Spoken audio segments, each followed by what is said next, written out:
How did How I Met Your Mother go from this? She thought we were seeing a movie just as friends. Why would she think that? Well, did she see your tattoo and assume you were gay? All the way to this. This is all just over then? Our whole friendship is just over? Strap in, guys, because this one's going to be legendary. But before we get into the swing of things, I think it's only fair if I give you the ground rules of the show.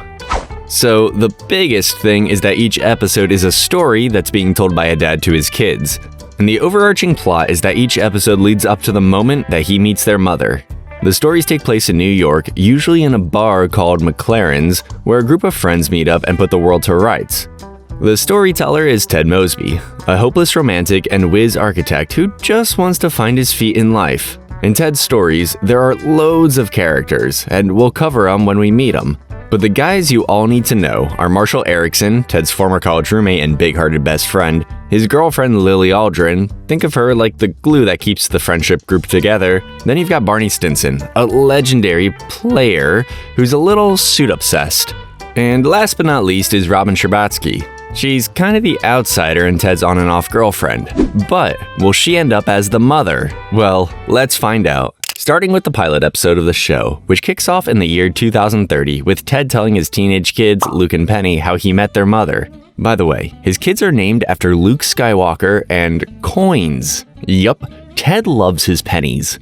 The story takes them back to 2005, where 27-year-old Ted helps his best friend Marshall prepare to propose to his longtime girlfriend Lily at McLaren's pub. Ted shares the news with his other best friend Barney Stinson, who insists Ted should stay single because who else is going to be Barney's partner in crime if he ends up getting hitched? Have you met Ted? What? No, we're not playing Have You Met Ted. Hi, have you met Ted? Ted then meets Robin, who's basically a bombshell news reporter who Ted obviously likes the look of, so he asks her out. While all this is going on, Marshall finally stumps up enough courage to drop the question to Lily. But will she accept? Of course she does. It took him long enough, 9 years to be exact.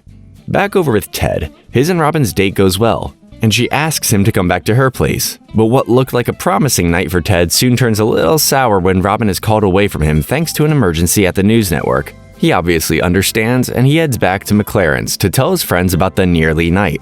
Although, they don't help much. They just say that Ted should have struck while the iron was hot and kissed her there and then. Pretty creepy suggestion, but you know. So, with them breathing down his neck, Ted heads back to Robin's place, waits for her, and tries to resume the date. Problem is, he gets a little excited. Nice going, Ted.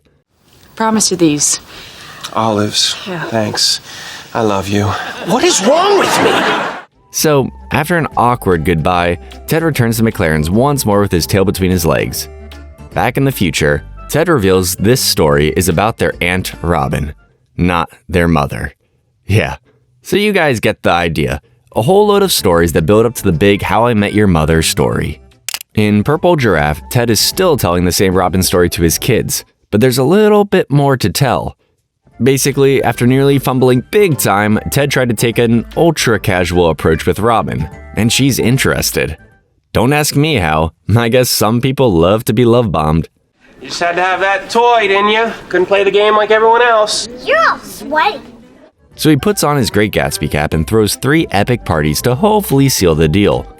But when Robin notices that Ted's going through an awful lot of trouble to get her attention, she starts to suspect that it isn't all as it seems.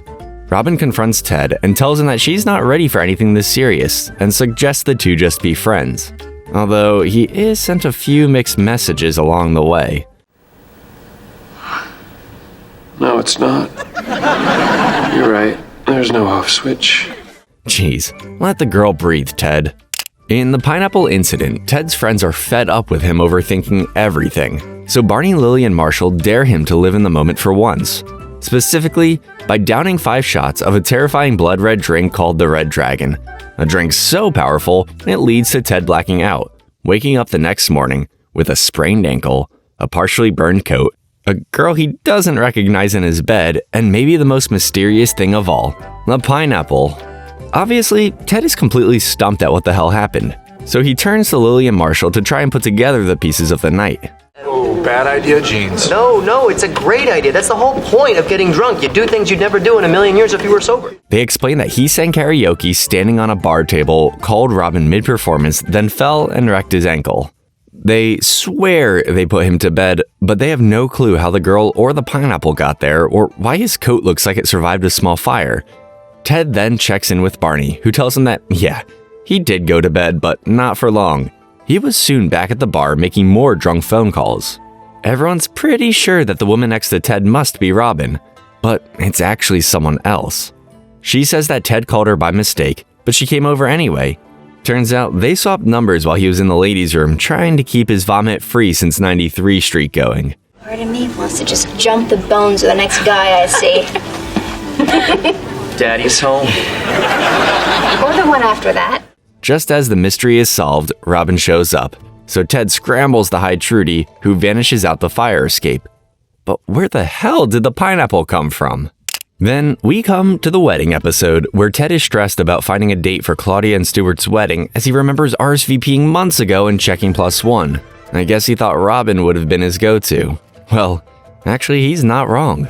Basically, in the episodes leading up to this one, Robin kinda starts seeing a guy called Derek, but they break up just as this episode gets underway, and Ted invites her to the wedding. She figures why not and decides to tag along. So Ted goes to Claudia bragging about the fact that he's got a date. But there's only one problem. I checked +1. No, you didn't. Claudia, I'm pretty sure I checked Ted, you did not check +1. You are not bringing a date to my wedding. So yeah, he never checked the box after all. Claudia doesn't have the space for an extra person so close to her wedding and tells Ted he's gonna have to cancel on Robin. But when he goes over to tell her, he chickens out. With options running out, he turns to Stuart and begs to let Robin come to the wedding, and weirdly he agrees. But the whole invite +1 thing has caused the couple to go at each other's throat. And they break up. Man, imagine being responsible for having your friend's wedding called off. Luckily though, thanks to a few drinks at McLaren's, the friend group manages to fix things between Stuart and Claudia. So, the wedding is back on. Oh, he's gonna kill me. And then he's gonna kill Ted. And then I'm gonna kill Ted. And Ted can bring Robin. So on the night of the wedding, they get ready to leave, and just as they're heading out the door, Robin gets a call from work. She's been given the opportunity to anchor on the news, which is like the position on the show. Certainly too big a chance to miss for some wedding. So again, she leaves Ted. But it's not all bad for him, as at the wedding, he locks eyes with a pretty woman across the room.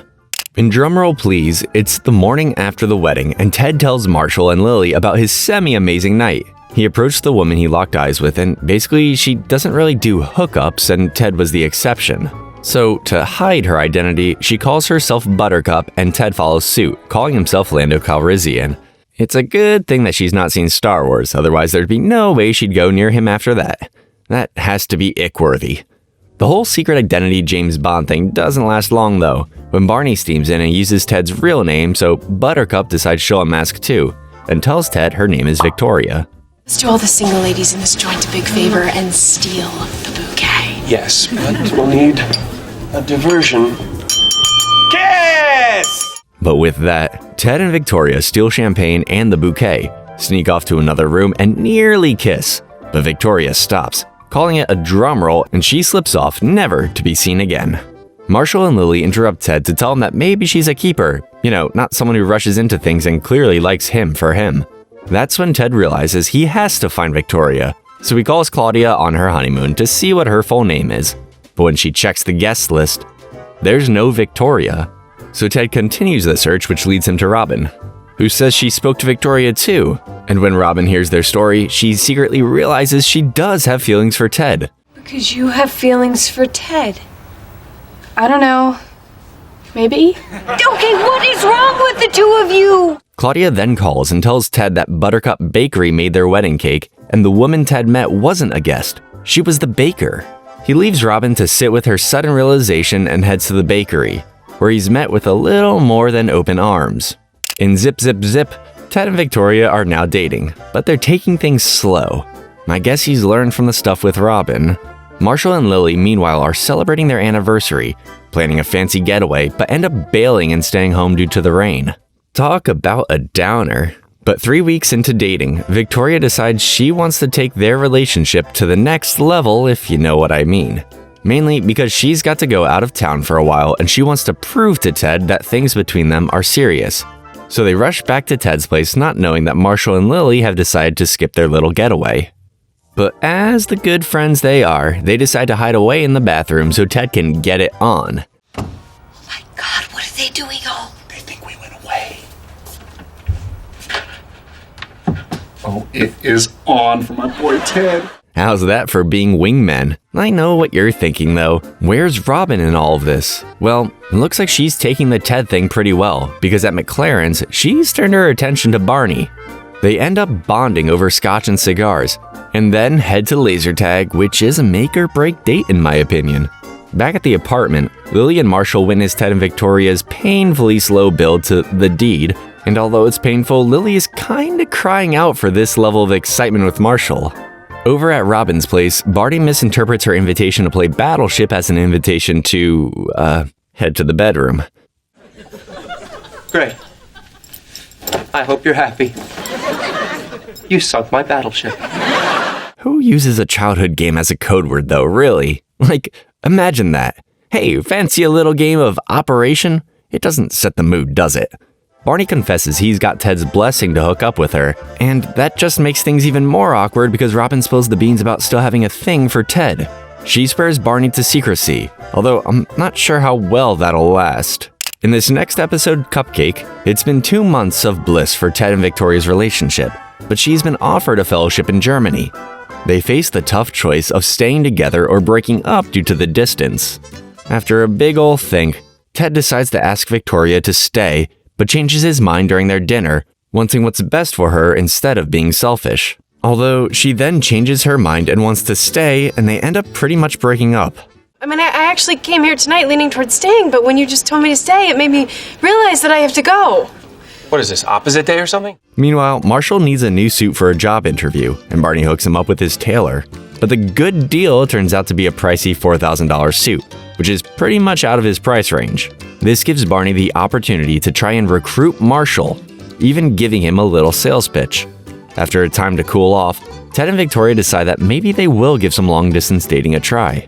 Although, future Ted tells his kids that this is like the biggest no-no of biggest no-nos.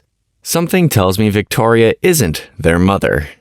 It looks like that pitch has paid off for Barney, as the next episode starts with Marshall starting his new internship at Barney's company, Altrucell, but quickly finds himself at odds with his coworkers in the legal department. 2 Jessicas, you gotta pick one. What do? Go. Right, well, I'm engaged, so... Fiance's out of town. What do? Go. Despite wanting to quit on his first day, Barney convinces Marshall to stay by playing up to his desire to provide a better life for Lily, with a bit more coin in his pocket. Marshall has a bigger problem though when Barney suggests that he blends in with his coworkers by adopting their behavior, leading to a clash with Lily when Marshall's work life and home persona don't exactly strike a perfect balance. I guess Barney did say if you want to fit in with the gorillas, you've got to be a gorilla. After a rocky outing to a karaoke bar, Lily confronts Marshall about compromising his values for money, but that's all quickly forgotten about when they make up and sing Elton John's classic Don't Go Breaking My Heart. While all this is going on, Ted's struggling with his relationship as he's not sent Victoria any care packages despite receiving 3 from her. Come on, Ted. Do you care about this woman? How many is that so far? 3. And how many have you sent her? In the mail or in my mind? 0. Robin comes to the rescue and suggests an NYC-themed one, but it seems like the damage is basically done, and Ted is waiting around the clock for a call from Victoria. But when his phone finally rings, someone else wants to talk to him. He goes, of course. Future Ted kicks off this episode by sharing his mom's advice that nothing good happens after 2 a.m. And boy, does that hold in this episode. Robin, feeling down about being single, calls Ted at 2 a.m., but Ted is still waiting for a call from Victoria, expecting bad news. Ted has to choose between Robin and Victoria, but it's Lily's unintentional encouragement that convinces Ted to go to Robin's. When Marshall calls Ted, he admits he's with Robin, and they urge him to leave before things get messy. Just go home, Ted. Don't do this the wrong way. I hate how you're always right. It's my best and most annoying trait. But it's too late. Finally, Ted, a kiss that doesn't look painful. In a moment of clarity, though, Ted realizes he's about to make a huge mistake. Robin finds out his lie and sends him packing, leaving him to call Victoria and finally end things. He makes a vow to himself that he'll never lie to Robin again. I like to use this episode as a reminder. As Ted said, nothing good happens after 2 a.m. Unless you order pizza, of course. In the season 1 finale, Ted throws caution, dignity, and reason to the wind in one final dramatic bid to win back Robin. Determined to prove that love can conquer timing, logic, and even weather, he recruits Barney to help him pull off an actual rain dance, convinced that if it rains, Robin will see it as a sign from the universe. And somehow, it works. Come on! Oh, come on! Just as Robin's about to head off on a weekend with another guy, the sky opens up and soaks her. Meanwhile, things are not so romantic across the apartment. Marshall is blindsided when Lily drops a bomb that she's applied for an art fellowship in San Francisco. And worse, she's been accepted. What was supposed to be a joyful countdown to their wedding turns into a nightmare, as Marshall is clearly starting to fear the worst for their relationship, and Lily's torn between chasing her dreams and keeping her dream guy. When Marshall comes home, he finds that Lily and all of her stuff have gone. Try never, okay? You walk out that door, and we're done. You're never gonna hear my voice again! Ted and Robin are just beginning, but for Marshall and Lily, the future suddenly feels very far away. Season 2 kicks off with the episode Where Were We? And just like the end to last season, things are looking up for Ted. He's now with Robin, and after the rain cloudy skies, it's all sunshine, lollipops, and rainbows for them too. Not everyone is that lucky though, as Marshall is still a total and utter wreck after his breakup with Lily. But don't worry, Marshall, Barney's got an idea to help you get over her. Okay, maybe you should have worried. Ted tries to do a bit better than Barney by taking Marshall to a baseball game, but that doesn't help either.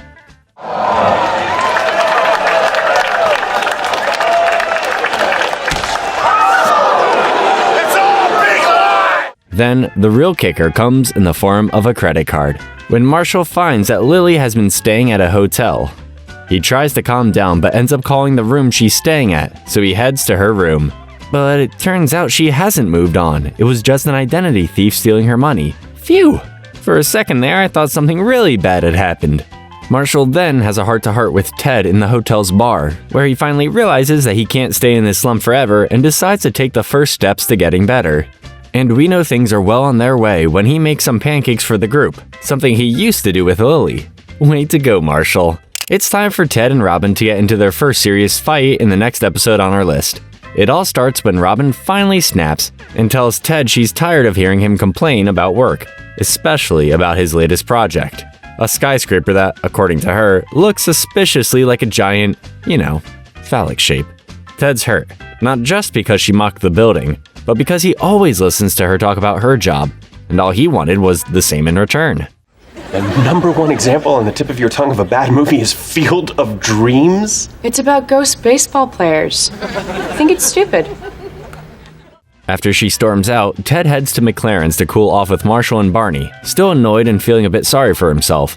Marshall suggests they all go to his law school's first party of the year, something fun to take Ted's mind off things. But Ted's not really in the mood and says he has to go back to his apparently boring job. But they manage to convince him to tag along, and Ted decides to give romance another shot, walking up to a woman at the bar, introducing himself as an architect. And somehow, it works. It's not long though before Robin catches wind of what happened at the party and along with Lily begins trying to stalk Ted. They follow the trail to an apartment after they heard Ted Mosby, the architect, has been clubbing with another woman, which is not something Ted would do. And when they get into the apartment, you'll never guess who they find. Man, you gotta rate Barney for that, going around the entire party pretending to be Ted, the 100% 0% boring architect. I'm Anna, by the way. Ted Mosby, architect. Robin is obviously embarrassed, not just because she assumed the worst, but because of how paranoid and out of control she felt. I mean, yeah, she went total crazy ex. Well, at least she sees the error of her ways. She ends up showing up at Ted's office with coffee and donuts, and she apologizes for not being there for him, telling him she wants to be the person he can talk to, even when she doesn't fully get it. Ted appreciates it obviously and shares with her a new building he's planning on building that no one has seen yet. Then, when we cut back to future Ted, he tells his kids that the building he showed Robin did end up being built. Hooray! By the way, this is kind of the first time in the show that Ted's architect stuff is fully mentioned, so I thought I'd save it for here to fully talk about it. In Slap Bet, the gang finds it a little strange that Robin refuses to go to the mall, and even stranger that she won't say why. And you know what these guys are like, so this becomes a huge mystery, and everyone's got theories. Marshall thinks she got married at a Canadian mall. Barney's convinced she's doing something a bit spicy, if you know what I mean. I now pronounce you man and wife. I love you. I used to be a dude. And to settle it, they agreed to a slap bet. Basically, the winner gets to slap the loser as hard as possible. Lily's appointed slap bet commissioner, because obviously this needs some serious regulation. Ted thinks both ideas are ridiculous, but he pushes Robin for answers and she admits that Marshall's right. She got married at a mall, so she hates them. Ted is obviously a little confused, but promises to keep things secret from the others.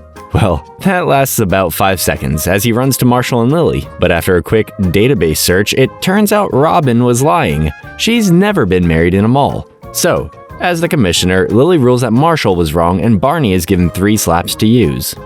But they're only just getting started going down the Robin rabbit hole. Barney finds a video that someone in Malaysia found called Robin Sparkles, and it's about to go up on MySpace. MySpace? I don't think any of you will remember that. Heck, I barely do. It was basically Facebook before Facebook. Robin finds out about the video and tries to stop it from going up, but you can't stop the truth, Robin. I didn't expect that. Turns out she was a teenage pop star in Canada, and Robin Sparkles was her mall touring alter ego, where she'd usually sing her smash hit songs. Let's go to the mall. I say smash hit. This is the 90s. Why does it look like 1986? The 80s didn't come to Canada till like 93. It gives me Rebecca Black Friday vibes. Well, it turns out Barney's theory was wrong, so he didn't win the slap bet. Lily gives him a choice, 10 slaps now or 5 slaps at any time. Barney picks 5 and instantly regrets it, and Marshall wastes no time in giving him the first. But when will the other 4 be dished out? I guess you'll have to wait and find out. Well, you won't have to wait for long, as in Stuff, we get another installment into the slap bet saga. But first, we're with Ted, and he's mixing up his memories, trying to reminisce about cute little stories he did with Robin, but, he did them with ex-girlfriends. So, to cover himself, he claims he shared those moments with his sister instead. Robin laughs it off and says he doesn't need to hide his past. They're adults, it's fine. Until it's not. When Ted admits that some of his stuff, like his coffee table and some decorations, were gifts from exes, Robin suddenly isn't so chill anymore. She wants the gifts gone. That crazy is coming out of her again. No. No. No! Oh, Ted! Ted doesn't agree though, so they bring it to the group. Marshall, Lily, and Barney all side with Robin, and Ted reluctantly gives in. But then, Robin casually mentions that her 5 dogs were also gifts from old boyfriends, and Ted is just as unhappy as Robin was. So Robin agrees to send the dogs to her aunt for a while to ease the tension, but this inspires Ted to go get his old stuff back. And as you can imagine, this causes World War III between the pair. But in all this, they decide this is the time they're gonna commit and move in together. Because sure, why not? What, so when you look at my dogs, all you see is my ex-boyfriends? Meanwhile, Lily forces the group to attend her play, and it's a lot. Long, boring, pretentious, and everyone's dying inside. Except Barney, who straight up tells her it's awful. Lily says that friends should support each other no matter what, and if Barney ever did a play, she'd be front row wanting the best for him. Barney takes that as a challenge, so naturally, he writes and performs Suck It Lily, a one-man revenge show featuring 40 straight minutes of the word moist, water pistols, robot costumes, bad recorder solos, and pure chaos. Lily finally breaks and says it's terrible, going against her promise. But Marshall has something to give Barney. And there's slap number 2. Time for a break from the whole slapping stuff as we get to the episode where Marshall is having his bachelor party. No, he hasn't set his sights on another girl. He's getting married to Lily. Basically, over the course of a couple of episodes that weren't that important, they see other people and Lily realizes she made a huge mistake. So she gets back with Marshall. Anyway, let's actually talk about the episode. Ted takes his role as best man seriously and plans what he thinks is the perfect bachelor party for Marshall. Just the guys, giant steaks from a cow he bought online, and a boxing match on pay-per-view. He calls it his meat and man time night, which is pretty weird now that I think about it. But Barney has other ideas, and even though Marshall specifically said he didn't want a stripper, Barney somehow sneaks one into the hotel room anyway. Her name's Treasure, and she arrives just in time to trip, break her ankle, and derail the whole night. The group misses the fight, dinner's ruined, and somehow Barney still insists Treasure finishes her show, which ends with everyone losing their appetite and getting kicked out of the hotel entirely. So, showtime? What is the matter with you? Her ankle's broken. They all head back to McLaren's with Ted and Marshall fuming at Barney. But like, come on guys, what did you expect from him? Then Robin and Lily bump into the guys at the bar and hear all about the ruined party. Marshall's so upset he considers uninviting Barney from the wedding, until Lily tells him a story she'd been keeping a secret. Back when they'd broken up and she was in San Francisco, Barney flew out just to convince her to come home, telling her she belonged with Marshall and not to throw it all away over a silly little fight. So hearing that, Marshall decides that despite ruining most things he touches, Barney is actually the type of friend he wants not only at his wedding, but in his life. Yeah. Barney, what are you doing here? I can't believe it's really you. Come in, have a seat. Do you want some tea? I know the apartment's small, but I don't need much space. Let me show you some of my paintings. I think it's some of my best work ever. Just stop it. Plus, he still had 3 more slaps. Can't fall out with him before they're dished out. So, with their wedding just 2 weeks away, Marshall and Lily decide to spend some time apart, hoping it'll make their big day feel even more special. But they don't stick to it. They just end up following each other around like a pair of lovesick puppy dogs. So, to help, Robin offers Lily a place to stay, and Ted gets busy helping Marshall with the best man speech. While living with Robin, Lily tries on her wedding dress and finds out she's lost so much weight it no longer fits, and fixing it is way too expensive. So Robin puts her on a reverse diet, basically forcing her to eat as much as humanly possible. But Lily somehow keeps the weight off. If only I had her metabolism. Are you gonna cry? You gonna cry? Skinny little baby's gonna cry? Well, eat, damn it, eat! Meanwhile, Ted's struggling with the speech as he's on strict orders not to mention anything involving alcohol or funny stories. So what is a best man supposed to say? Ted tries to work his way around this by rewriting an entire night out, replacing drinks with chocolate milk and hookups with hand-holding. Marshall isn't a fan of that either, as now the stories are too boring. Make up your mind, Marshall, man. Ted decides just to go with the flow and write his own stuff, which, to be fair, he probably should have done from the get-go. At the wedding, Ted delivers his speech. And the story he chose to talk about was actually kind of what you've already seen. He talks about 2 people who love each other so much they met up in secret even though they weren't supposed to, and all that other lovey-dovey mumbo-jumbo. Barney might be at his friend's wedding, but he's too busy. Hold on, let me check my notes. Oh yeah, watching himself on The Price is Right. Basically, he thinks Bob Barker is his real dad, and he wanted to tell him the truth, so he went on the show and it's finally airing. Barney chickens out at the last second in telling Bob though, but he crushes the other contestants on the show and lands a perfect big wheel spin. That I thought you might like to see me. This is me on my first birthday. Yes, Barney. What are you doing? Spending some quality time with my dad. And thanks to that appearance on The Price is Right, he's got a big ol' set of wedding presents to give Lily and Marshall. So, continuing where we left off is the episode Something Borrowed, and Marshall and Lily's wedding day soon takes a nosedive. Basically, Lily's ex-boyfriend Scooter shows up unannounced and tries to win her back. Then, the flowers are late, the harpist's water breaks, and the photographer bails.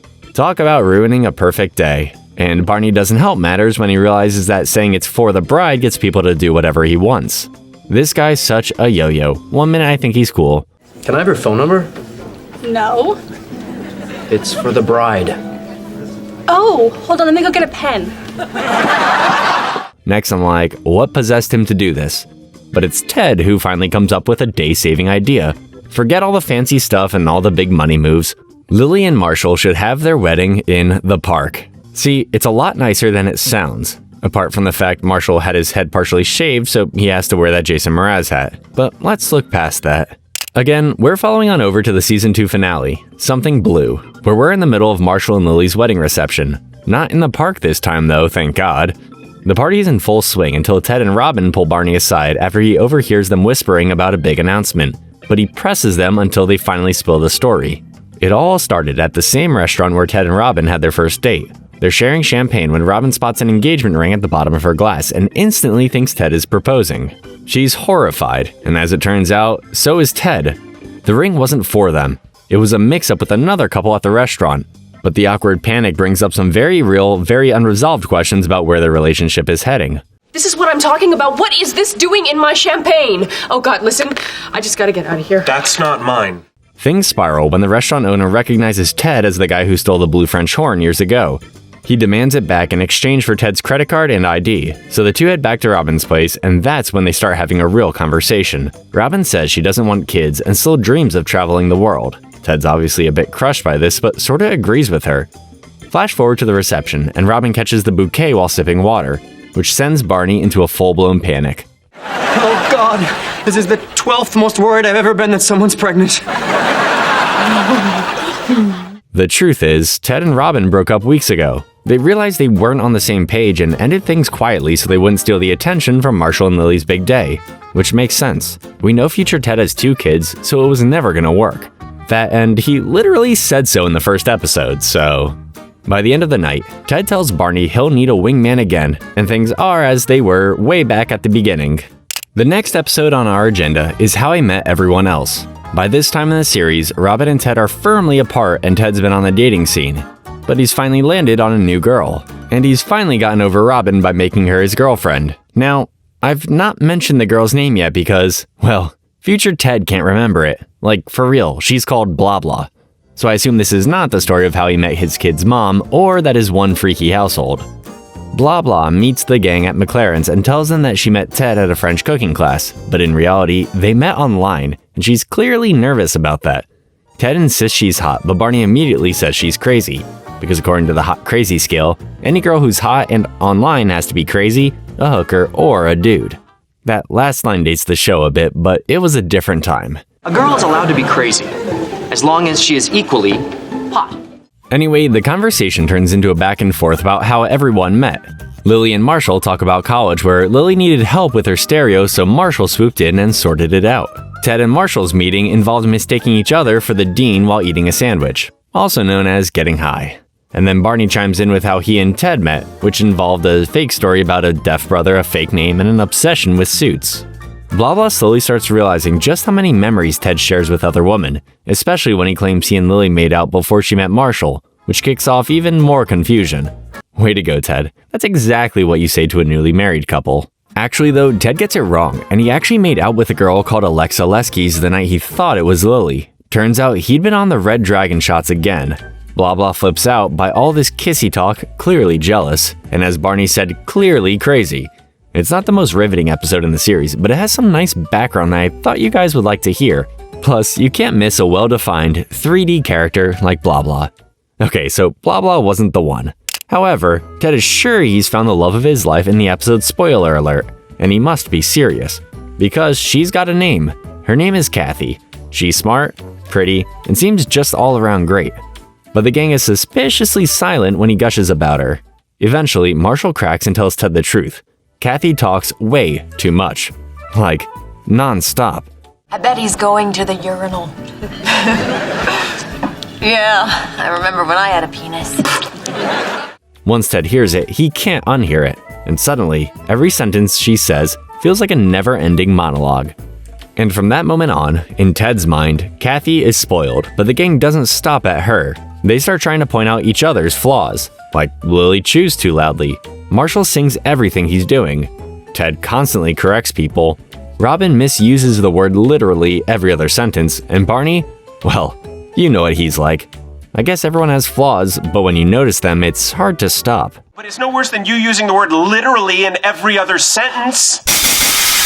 Don't they teach vocabulary in Canada? Well, they don't fall out for long, because when Marshall passes his bar exam and fully becomes a lawyer, they all meet at McLaren's for a celebration. Then we go back to future Ted, who runs into Kathy and her husband, who's deaf, and he's got some bad news for him. You've had to wait a little while, but now we come onto another installment of the Slap Saga, which is ironically named Slapsgiving.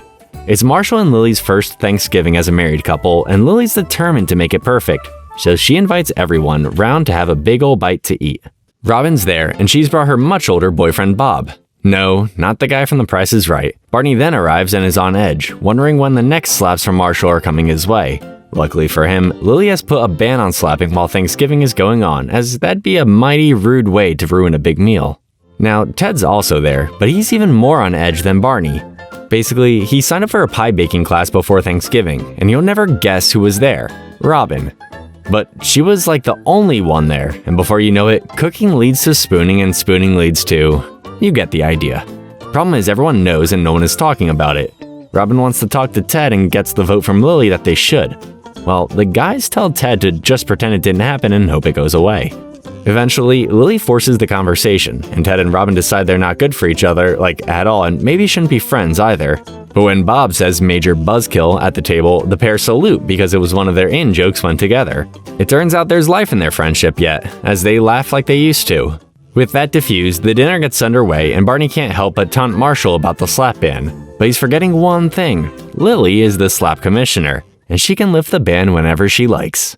You had it coming, Barney. Ted's search for Mrs. Wright continues in the episode 10 sessions, where he's at the clinic to get his butterfly tramp stamp tattoo removed when he meets Dr. Stella Zinman, and she grabs his attention alright. Ted thinks she's a fallen angel, which are exactly the words you'd expect from a guy with a tramp stamp. Ted asks her out to see a movie, thinking he secured a date, but he couldn't be more wrong. Stella shows up with friends, and as it turns out, dating a patient breaks some pretty big AMA rules. Ted doesn't give up though. He tells her he'll wait till his 10 laser sessions are over to ask her out properly. Stella makes it pretty clear though that even if he was the last guy on Earth, no. But Ted sees it as a challenge. He thinks spending 10 sessions with her one-on-one will allow him to win her over, no problem. To start, he tries to impress her by being extra nice to the receptionist Abby, which is pretty toxic if you ask me. Yep, that's Britney Spears alright. Back to the story though. Ted's plan backfires hard when Abby develops a massive crush on him. He does what he always does though and goes to his friends for advice. Robin tells Ted to move on, and weirdly, for once, Barney agrees. Just when Ted's ready to give up, Lily encourages him to try one last time, because it turns out Marshall had paid Stella a visit earlier and found out that Stella does have a crush on Ted. So at the final session, Ted asks her out again. Stella says she doesn't have time, but seeing as that's not a no, he plans the fastest date ever. A 2-minute whirlwind through dinner, a movie, and dessert, all on the same block. And it works. Meanwhile, Abby sees Ted with flowers meant for Stella and tells Barney how he broke her heart. Also, just so you know going forward, Stella's gonna be Ted's main flame for the rest of Season 3. So, after a rocky but I guess overall decent relationship with Stella, Ted is kinda hit with his crossroads moment in the Season 3 finale. It starts when he bends down to tie his laces, but in doing so he ends up missing 3 cabs. When he finally manages to catch one, as they're driving away, this happens. We then flash back to earlier that week, when Ted told the gang that Stella invited him to her sister's wedding, which is like 6 months away, and that kind of long-term talk makes him panic. He tells Stella they need to talk, which she takes as a breakup and storms off. We need to talk? There's only 2 situations where you say that to someone, and unless you're pregnant, it sounds like you broke up with her. Back in the present day, Ted's fine in the hospital, but totally fine. The accident has given him a whole new outlook on life. He tells the gang he wants Stella back because the crash didn't make his whole life flash before his eyes, just the things he loves.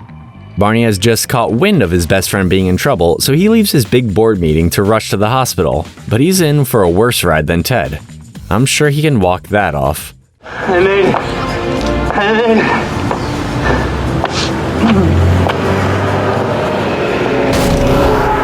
Stella, meanwhile, decides to visit Ted, where she's overwhelmed and thrilled he's okay. Ted's a little confused as he thought they'd broken up, but when Lily says what everyone's thinking, he realizes that Stella thought they just had a silly fight and weren't really gonna break up. She doesn't take it well and storms out of the hospital. After Ted patches himself up and is feeling up to it, he goes looking for Stella. He finds her in an arcade called Kitty Funland with her daughter and wastes no time in laying everything on the line. But will she say yes? Well, we got to wait until the start of a new season to find out. Future Ted opens the episode Do I Know You with one of life's biggest truths.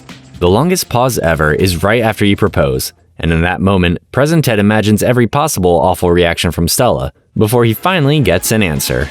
The summer goes by in a flash. Ted and Stella are happily engaged, Barney's in physical therapy recovering from the bus incident, and Marshall's struggling hard with his new legal career. Marshall was still coping with unemployment. What are you doing? Lily threw herself into her painting. What are you doing? But going back to Barney for a sec, he's had plenty of time doing his therapy to come to terms with what he wants in life.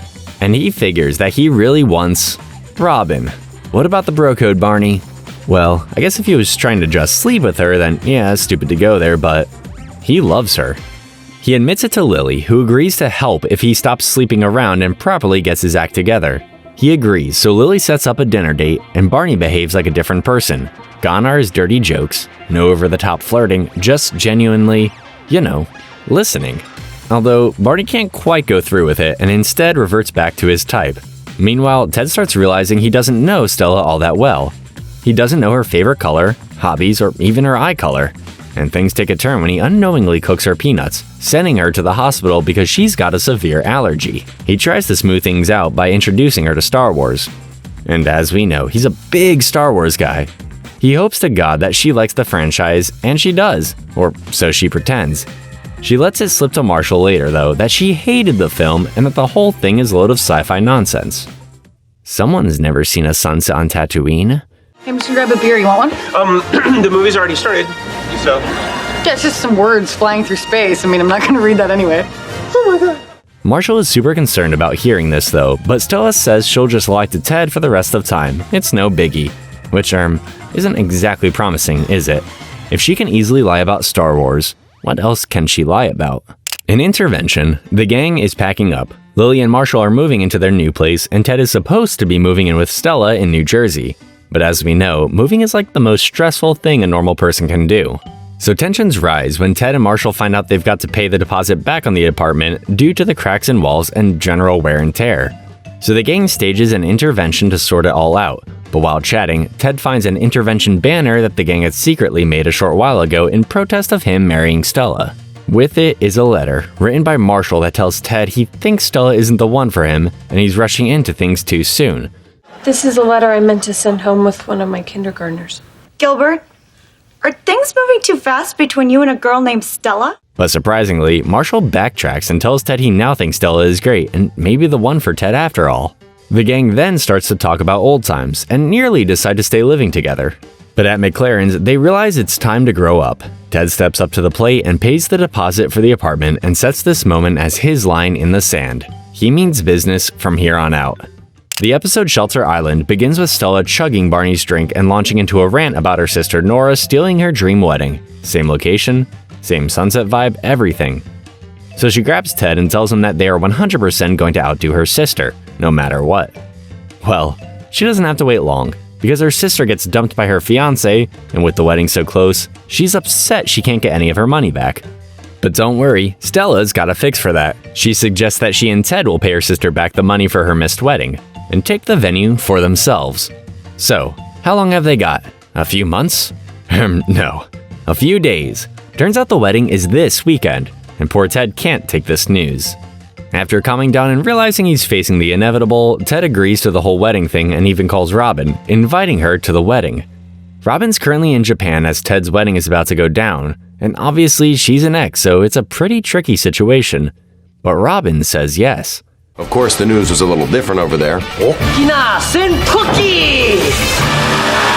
At the bar, Lily notices Barney is strangely supportive of Ted's wedding. But it turns out Barney's real motivation is to hook up with Robin. Maybe he'll finally tell her how he feels. When they all arrive at Shelter Island, on the day before the wedding, they discover the venue is now a vegan yoga retreat with no alcohol, which obviously ruins Barney's plans and makes everything weirder. Stella then finds out that Robin's been invited to the wedding and starts causing a scene. And Ted suggests that to make it fair, Stella invites her daughter's dad, Tony, to the wedding too. But that idea doesn't go well, as we'll find out in a sec. Let's get to Robin first. She's back from Tokyo and tells Ted that he's still got a lot of time to sort out this marriage stuff, and she wants him to know something. The Ted and Robin ship has firmly sailed though, and Ted doesn't listen to her worries over Stella, and walks off waiting to be married. Do you know how it feels to be somebody's ex at their wedding? Stella. Oh, suck it. I win. But when Ted gets back to his place, he finds a note from Stella. She's only gone and left him for her ex, Tony. That's when Ted realizes the whole time Stella wasn't worried about his ex, she was thinking about hers. So from the last episode to now, a few small things have happened. Obviously, Ted and Stella are no more. Robin is now living with Ted as friends, but things often creep over the line to have benefits, if you know what I mean. And Barney still hasn't told Robin how he feels. Oh yeah, and Ted's still very single. So, with little buffer of info, let's get on to the finale of Season 4, The Leap. And Barney decides it's time, so he plucks up the courage to ask Ted for permission to pursue Robin, and to his surprise, Ted says yes. See, now that's real bro code. What neither of them realize, though, is that Robin overhears the whole thing from the next room. Robin is obviously confused by this, so she goes to Lily and Marshall for help, where they come up with a plan to pull the Mosby, which is basically to confess fake love to scare Barney away. I guess you could say love bombing before love bombing was a thing. That's our Ted. Talking of Ted, he's stuck inside obsessing over his latest project, a rib restaurant called Ribtown. Wow, how innovative. But what Ted doesn't know is that Marshall has a surprise rooftop birthday party planned for him, but Ted refuses to come up, buried in his work. He still won't come up. Crap, I knew having a second surprise party was a bad idea. On the roof, Robin goes full Mosby and tells Barney she loves him, and he's clearly rattled but doesn't completely bolt. And Marshall keeps trying to jump across the neighboring rooftop, which makes Lily try whatever she can to get him to come down. Real smooth, Marshall. Back downstairs, Ted finds Lily's new goat from school chewing everything it can find. He tries to stay calm, but when he finally confronts it, the goat goes full rage mode and sends him to the hospital with a few battle wounds. After everyone else has left the rooftop, Barney and Robin talk about what just happened between them. They dance around their feelings and can't quite land on the same page, but they do share this. Now out of the hospital and back home, the group encourages Ted to take the professor job at Columbia he's been offered. It's time to take the leap, so to speak. The episode ends with Ted standing in front of a class for the first time, and future Ted tells his kids that despite everything that went wrong, this was the year everything truly began, because their mother was in that classroom. Ooh, who is it? Well, you'll find out. At some point, I hope. Season 5 gets underway with the episode Definitions, where future Ted is explaining how nervous he was on his first day teaching. He wasn't sure what kind of professor he wanted to be. You know, the serious, strict kind or the cool, laid-back type. You need a mix of both in my opinion. I know you didn't ask, but yeah. Back to the episode. Marshall gives Ted a worn leather fedora and a whip, full Indiana Jones style. I guess you could say Ted Mosby in the classroom of doom. When the pair arrive at Ted's place, they find something a little surprising. And no, it's not the Lost Ark or Big Boulder. I guess everyone knows now that Barney and Robin are really becoming a thing. We should figure out what this is. Yes, we should. Yeah. Or. Ted then has nightmares, not about Robin, but about students calling him a failure, questioning his credentials, and asking why he isn't wearing pants. He wakes up in a panic to find Barney casually digging through his nightstand. The stress is starting to catch up to him, as on the real first day, he can't even remember if professor is spelled with 1 or 2 F's, which doesn't bode well, does it? But let's get back to Barney and Robin. Basically, they've been trying to hide all summer that they're dating and kinda in denial about it all. In their minds, they're just casually hooking up even if we know that A, Barney loves her, and B, Robin has feelings for him. So they make them sit down and have the talk by trapping them in a room and sabotaging the doorknob and refusing to let them out until they admit what they are. And they do. They're boyfriend and girlfriend. The episode Robin 101 isn't really important for the overarching story, but it is a great episode. Just to give you a quick rundown of it, now that Barney and Robin are dating, Barney suddenly becomes really withdrawn towards her. Robin starts thinking she's done something wrong. There's something he's not telling her, and eventually she thinks Barney is cheating on her. He keeps going missing at night without saying why, and to be fair to Robin, any girl who knows Barney like she does should assume the worst. However, Barney isn't cheating on her. He's actually spending his nights with Ted, grilling him about being in a relationship with Robin, trying to understand how to do it better than he did so they can last. Whoa. Flared nostril ridges. Wide, unblinking eyes. Which is really sweet. Come on, I know a few of you watching may have a heart of stone, but you've got to admit that's kind of nice. But it turns out that was all in vain, because in The Rough Patch, Robin and Barney break up. Again, it's not a super important episode, but basically the pair start becoming ultra-toxic versions of themselves and kind of just lose all purpose. I mean, Barney stops wearing suits for crying out loud. To us, they seemed like this. I'll be there in a minute. So, thanks to Lily and Robin's famous friend Alan Thicke, the toxic duo see the light and decide to part ways. I mean, when you think about it really, despite how well-meaning they were, their friends did push them towards being together a hair sooner than they seemed ready for. But at least things end mutually, and there's not some big blowout. Silver lining. In the playbook, Future Ted kicks things off by saying confidence is everything in dating. Nobody has more of it than Barney. But the problem is, his confidence usually comes from pretending to be someone else. So it's kind of pointless and stops him from creating real connections. And sometimes he can take that to the extreme. While Barney is playing scuba, Lily pulls aside a woman named Claire and warns her that Barney is trouble, especially so soon after breaking up with Robin. They deal with things in different ways. Robin is more natural. She just buries herself in work and hopes time ticks by until she's fine again. But Barney, well, he just dives back into the dating pool. And to keep him afloat, apart from the scuba suit, Barney has his tried and tested playbook, a collection of ridiculous, over-the-top plays designed to fool women into sleeping with him. Select your target, preferably a girl with a real nice phone. While you're unpacking all that about Barney, I think you should also know that Lily has found a real nice coworker of hers named Shelly, and Lily thinks she's a perfect girl for the still very single Ted. Only problem is, she's only got eyes for Scuba Sam. Shelly ends up sleeping with Barney, and Lily is not happy. Not only has her plan been destroyed, but Barney says he managed to use the Lorenzo von Matterhorn play on Shelly. Don't ask me what that means.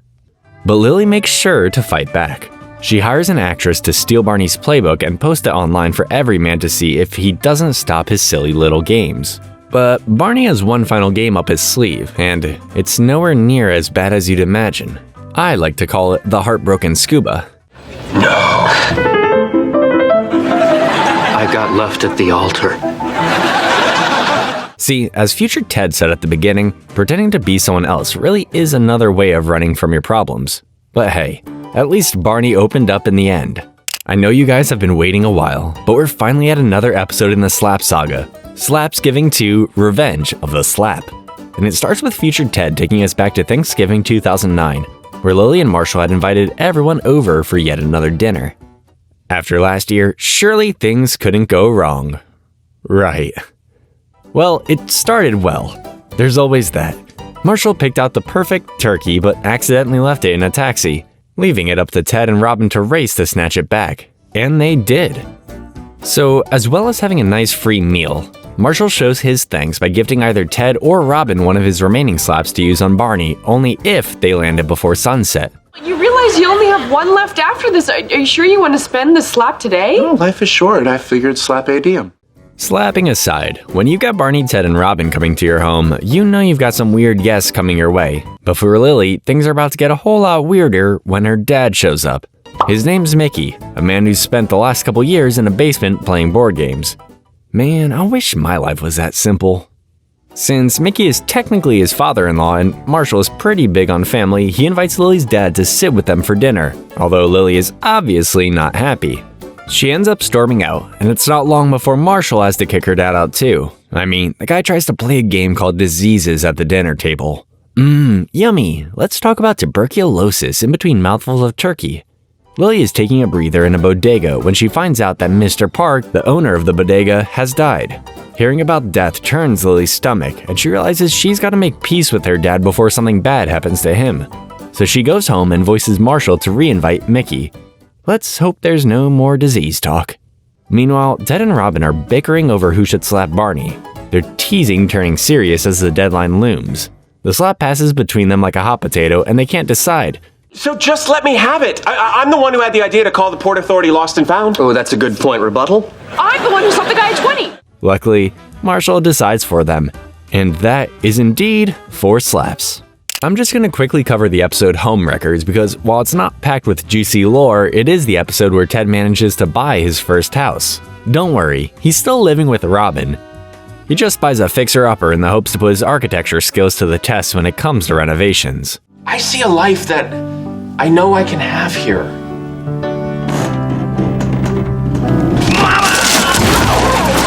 Plus, we'll be seeing the house appear a little later on, so it's nice to know. In False Positive, after 2 months of trying, Lily and Marshall finally get the news they've been waiting for. They're pregnant. They finally feel ready, and everything looks like it's falling into place. They rush to tell the gang, who celebrate right along with them. But the happiness doesn't last. Their doctor calls and breaks the news that it was a false positive. And sadly, their bundle of joy is still a ways away. But the news is about to get a whole lot worse. As in the well-named episode Bad News, Marshall and Lily are recommended by their doctor to go and see a fertility specialist to make sure things are possible. They tell Ted about it at McLaren's, trying to get as much support as they can. That changes when Barney bursts in, though. Time and place, Barney. Time and place.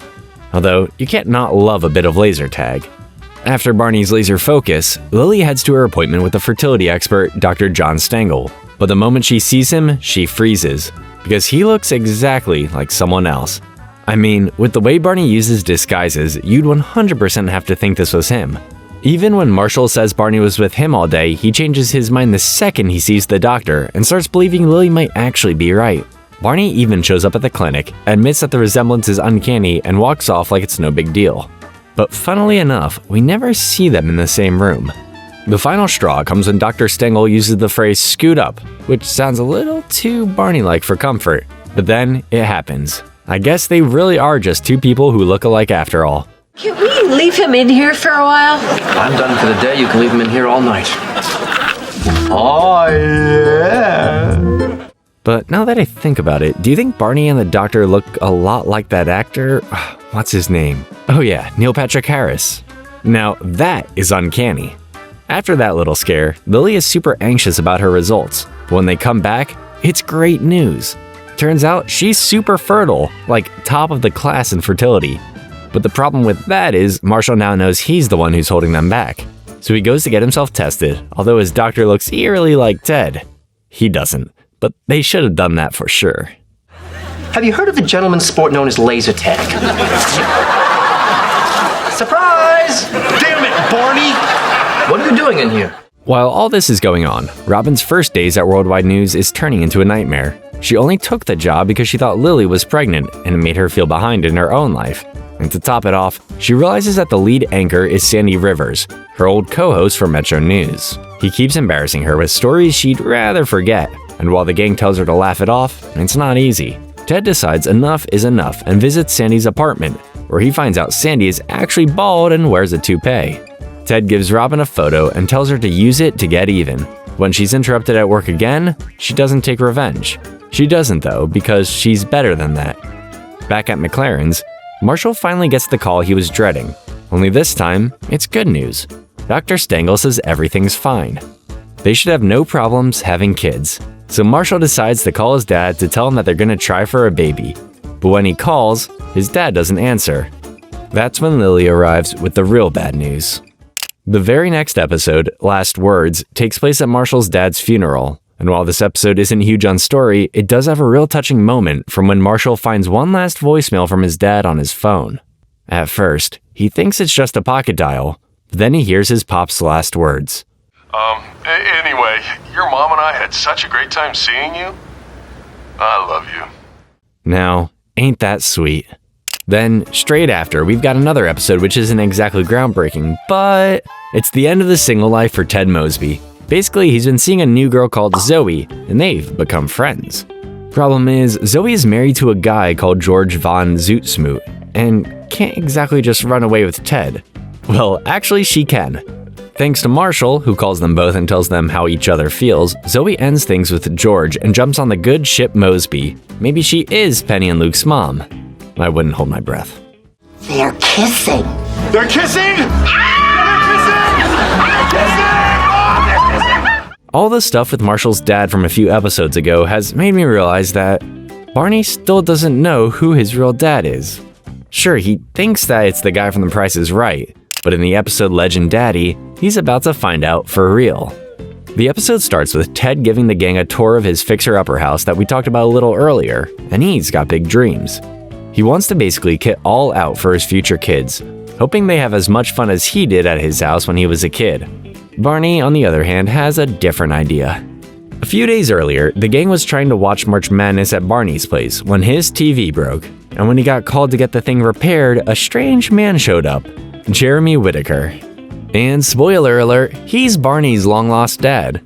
The gang just left him to it, as he and his dad went to McLaren's to build some bridges, and it seemed to have gone down well. Barney comes back saying his dad was awesome, that they both loved suits, the same drinks, and were both legendary with women.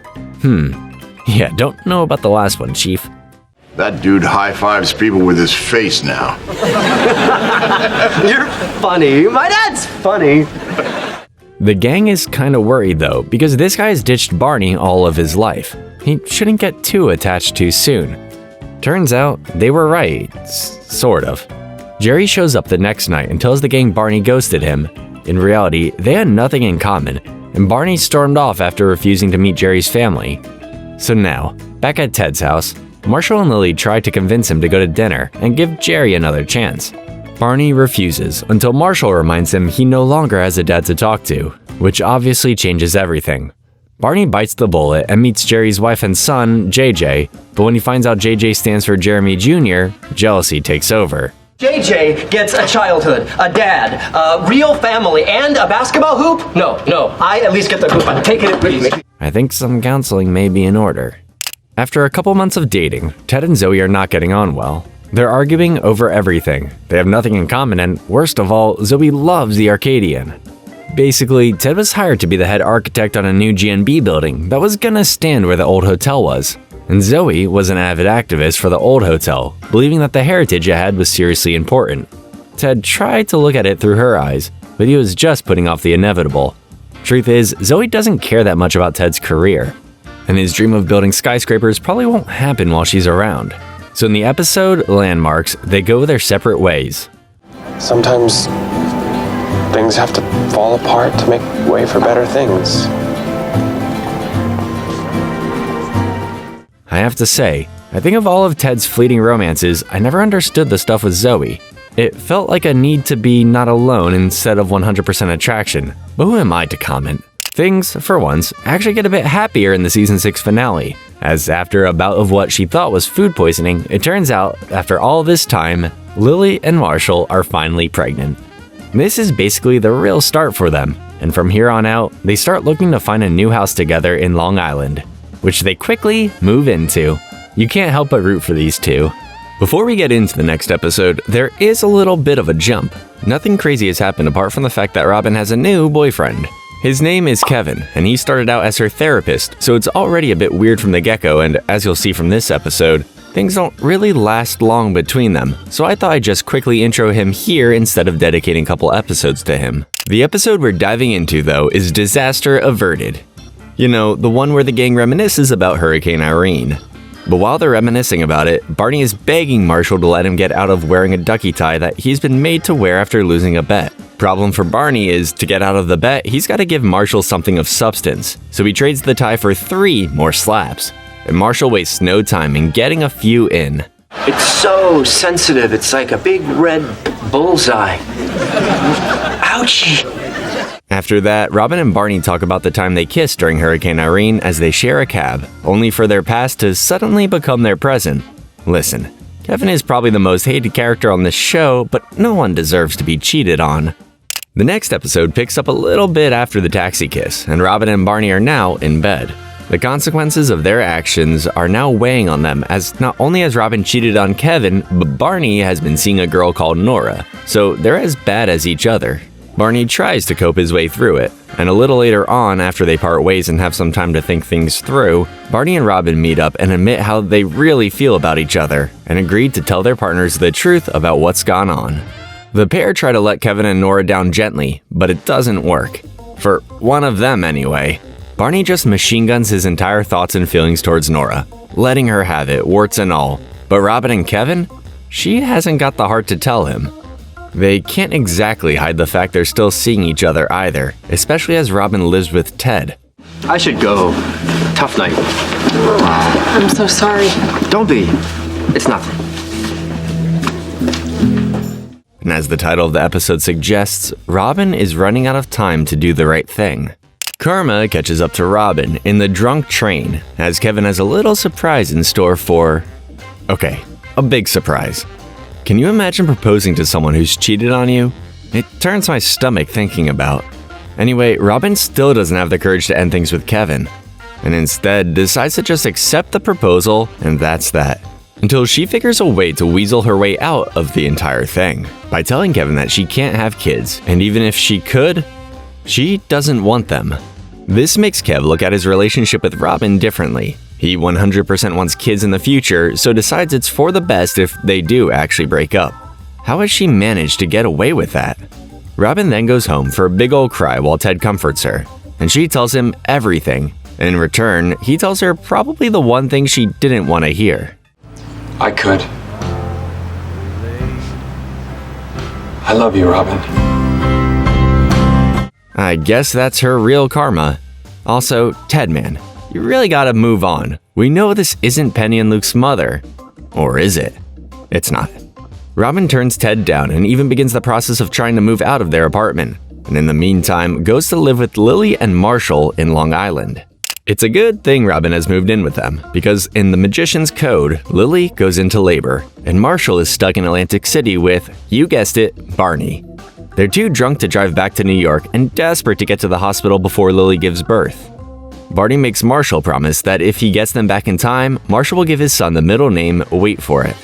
And seeing as Marshall literally has no other options and is gonna miss the birth of his baby, he has to agree. So Barney manages to find 2 open seats on a bus. But once they are on board, they realize they're headed to Buffalo, not New York City. Panic sets in as Marshall pleads with the driver to make a stop in New York, explaining that his wife is about to give birth. The driver says he can't stop the bus unless it's an emergency, and that's when Barney steps up, delivering a passionate and totally ridiculous speech about friendship, destiny, and babies. And it somehow works? A few elderly passengers help them though. So the driver is forced to pull over in New York City so Barney and Marshall can bolt off the bus, and just in time, reach the hospital as Lily is getting ready to push.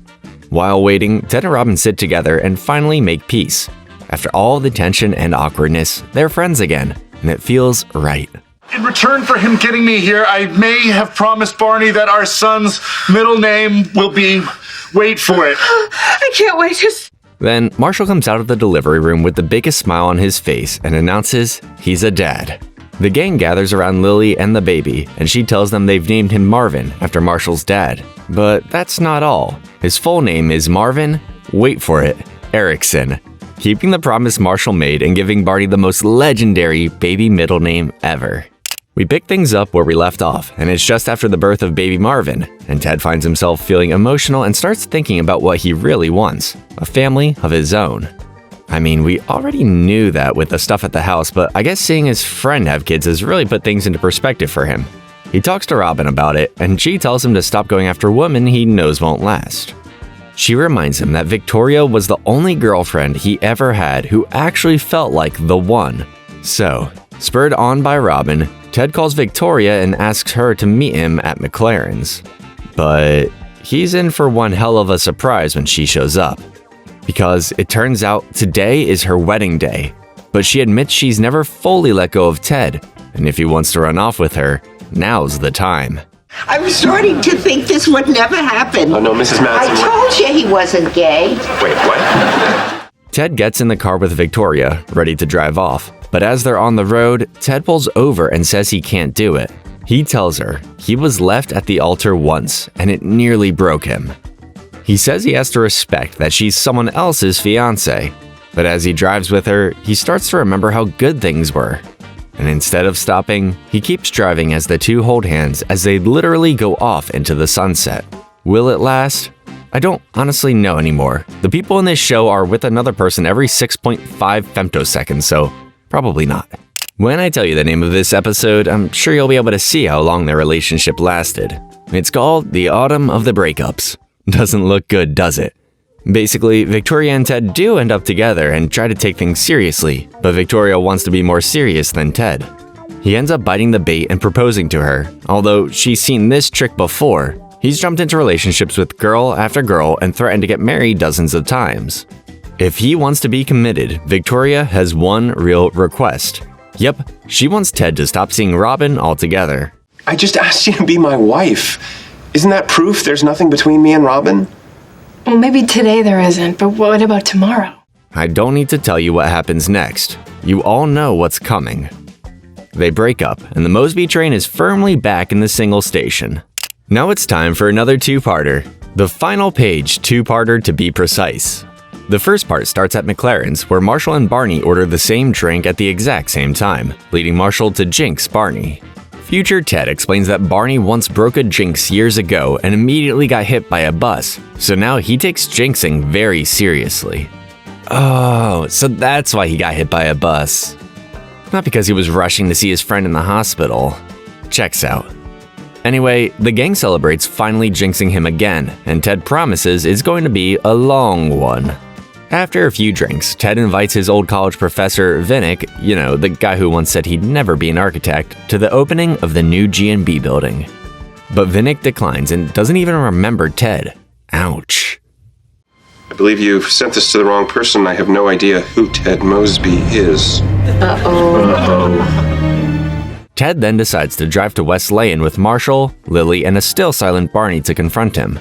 At Wesleyan, Ted sits on Vinnick's lecture and is impressed, but after class, Vinnick again insults his design and tells him he'll never make it. The guy has literally drawn up the blueprint for a fancy pants building. He's already made it. On the drive back, Barney shows Ted an engagement ring, which makes him break Barney's jinx. But as Ted is so freaked out, he doesn't realize Barney has jinxed him back. Now forced to be silent, Barney tells him the engagement ring is for Patrice, the girl who works for Robin, who he's just started seeing. And he's going to propose to her, and there's nothing Ted can do because he's jinxed. So for the entire car ride back home, Ted has to sit on this secret.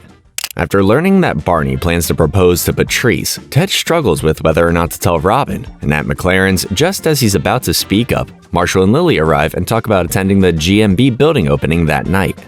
It's a big moment for Ted, and although Marshall and Lily can only stay briefly, they've planned their first night away from Marvin, so Ted is grateful they'll be there at all, especially since Barney won't be.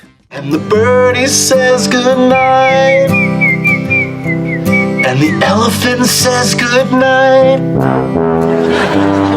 Robin asks why, and instead of telling her the truth, Ted lies and asks her to be his date to the event.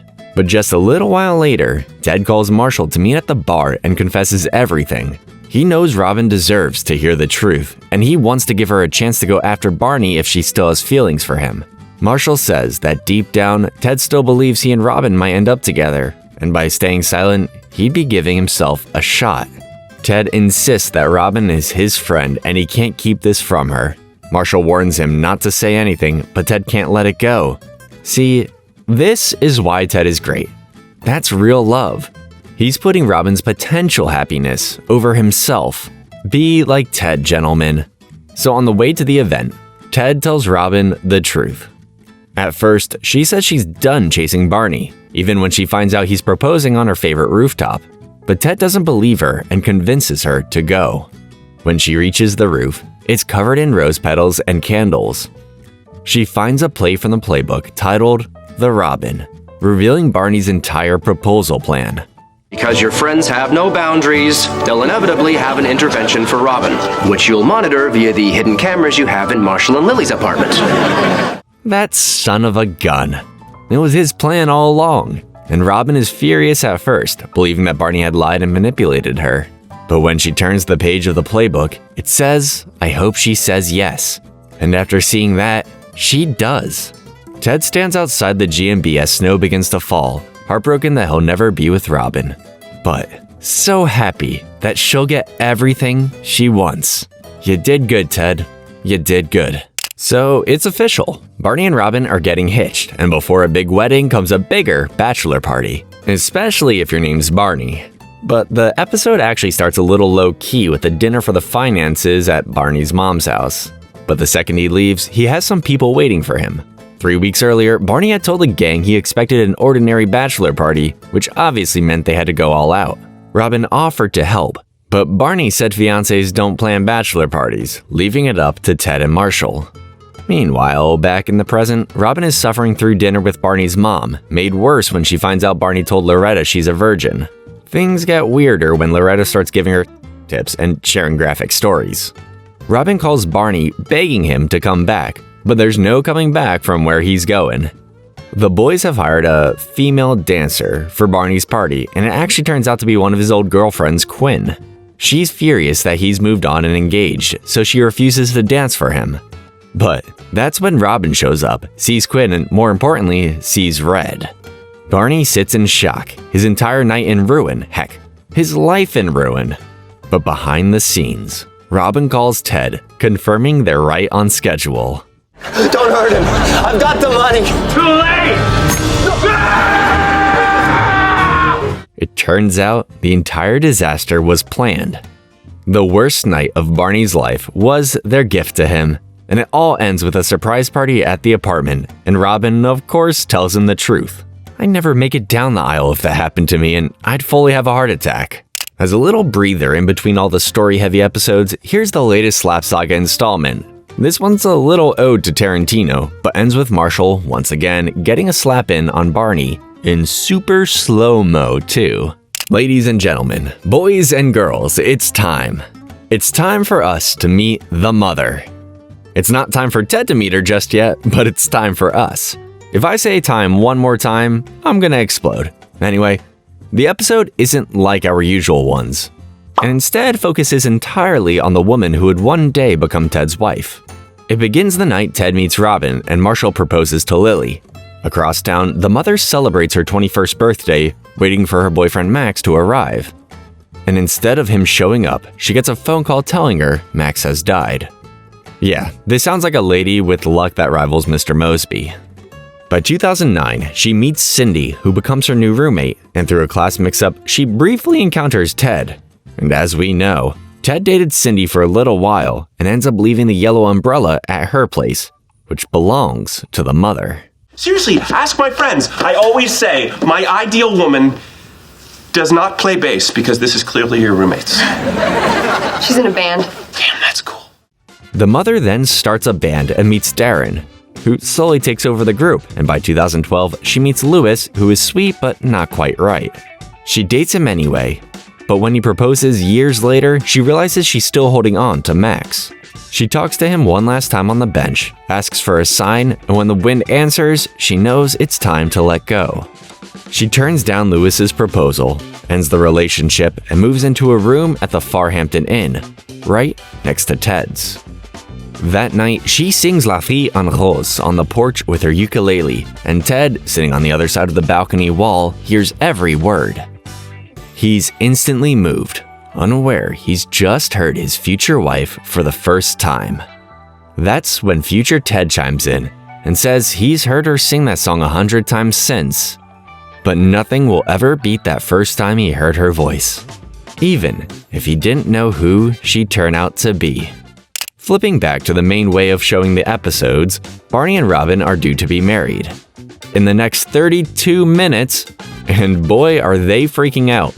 Robin confides in Ted, telling him that she wishes she still had her family heirloom locket that she lost, and more importantly, that Barney had been the one to find it because that would mean she could count on him. But what Robin doesn't know is that Ted did find her locket, and he's given it to Barney as a wedding gift, but mainly to help calm Robin down. But she doesn't buy it, and soon realizes that Ted was the one who found it. And then she remembers all the times Barney wasn't honest and starts to wonder if she's marrying the wrong person. She tells Ted maybe it's him she should be with. But Ted is done with her now. Not in a bad way, but like, he has to move on. They aren't the kids they were when they first met. When she begs him to run away to Chicago with her, Ted says no, because she and Barney are meant to be together. Robin isn't fully convinced and runs off alone, crashing into the mother in the hallway. And that... Hold on. I'll let future Ted say this. And that's how Robin met your mother. Robin's still shaky when she talks to the mother, who doesn't try to stop her from leaving. Instead, she tells her to breathe. Robin listens. And just like that, Barney shows up. He tells her he only has one vow. He'll be honest from now on, and starts by admitting Ted found the locket. The ceremony finally starts, and just before walking down the aisle, Barney has one last panic attack. But Marshall has one thing left to calm his nerves. The wedding goes ahead, and surrounded by their friends and family, Barney and Robin say I do. That episode can make an onion cry. The next episode opens with a flashback to 2005, just after Robin tried to set Ted up at the bar and casually mentioned she didn't have any real friends in New York. Right away, the game makes it clear that she does now. Lily even jokes that the only way someone's getting with Robin is if they marry her. Flash forward to the present, Barney and Robin's wedding reception. They're dancing, and not far away, Marshall and Lily ask Ted how he feels about leaving for Chicago the next day. Ted says his new job is great, the apartment's amazing, and he's excited. But his words trail off for the second he sees the mother for the first time. Barney, recognizing the mother as the bass player who once gave him great advice, realizes she's single and rushes over to introduce her to Ted. I see you, Barney. Good, great. Then it's time to play a little game I like to call Barney. No, you are not getting out of Have You Met Ted? But Ted says he's heading out. After an emotional goodbye, he ends up at the train station, where he tells the whole story to an old lady named Bernice. She pushes him. If there were a sign, would he go talk to her? Then she points out the mother is standing just a few feet away. Ted hesitates, thinking there's no point since he's leaving for Chicago in 24 hours. The show then flashes forward. It's 24 hours later and Ted is still in New York. And where else but McLaren's? He tells Marshall and Lily that he didn't leave because he met someone. Her. Back at the station, Bernice jokes that their wedding will all be thanks to her. Ted laughs, saying big weddings are for young people and he'll keep it simple if he ever does it. Then the show flashes forward to 2015, where Ted's telling Barney and Robin about the massive hot air balloon he's planning for his wedding exit. So much for simple. Then the mother rushes in and she's got some serious news because she's pregnant. Woohoo! Ted's gonna be able to get that basketball hoop now. We then go to 2016, where the gang is gathered at Ted and the mother's house. Marshall's back in corporate law and miserable. Barney and Robin just returned from Argentina and admit things aren't working. It was great. It was great. It was great. One more and I'll believe you. Robin's constant travel is driving a wedge between them, and they've decided to get divorced. And this is a sign that everyone is changing, and some not for the better. The friends drift apart, and as they continue on with their lives, best friends turn into strangers. But it doesn't quite end there. It takes us to 2018, where the gang reunites at McLaren's for the first time in a long while. And Barney is still up to his old tricks, as he seems to think that if he hasn't managed to settle down with Robin, he's hardly going to be able to make it work with anyone else. After their reunion, the gang are told that Barney had gone on a bender and ended up sleeping with 31 women in 31 days. And the 31st woman is now pregnant. Although it isn't in the circumstances he'd want, we finally see Barney find some purpose in his life. Around the same time, Ted reproposes to the mother, asking her to marry him that Thursday. You know, renewal of the vows and all that, and she says yes. On their wedding day, the gang, minus Robin, gathers at McLaren's. Then, to everyone's surprise, Robin walks in. She apologizes for missing so many moments and congratulates Barney on becoming a dad. It turns out the mother convinced her to come, so she walks in just in time for a group photo, the last picture of the gang all together. I love you guys so much I can't even move to the second part. Years later, in 2030, Ted finishes telling his kids the full story. He reflects on the joy and heartbreak, especially how he loved the mother through everything. Even her illness. It turns out, she passed away 6 years earlier. But he's still thankful for the moment he met her. That moment, way back in 2013, at the train station where Ted taps her shoulder. They realized that they'd been silent witnesses to each other's lives and even shared the same yellow umbrella on and off for years. Back in 2030, Ted's kids say what's been obvious all along. The story wasn't just about their mother, it was also about Robin. They know their dad still has feelings for her, and they give him their blessing. He considers it, then makes a choice. With the blue French horn and everything. We know what that means. And that, kids, is how Ted met your new mother. Or how he rekindled his first true love after your mom died. But that doesn't quite have the same punchiness, does it? I hope you all enjoyed taking a trip down McLaren memory lane. I know I did. Let me know down below what your favorite moment is from How I Met Your Mother. My mom! And let me know what show you'd like us to cover next. But for now, I'll catch you all next time.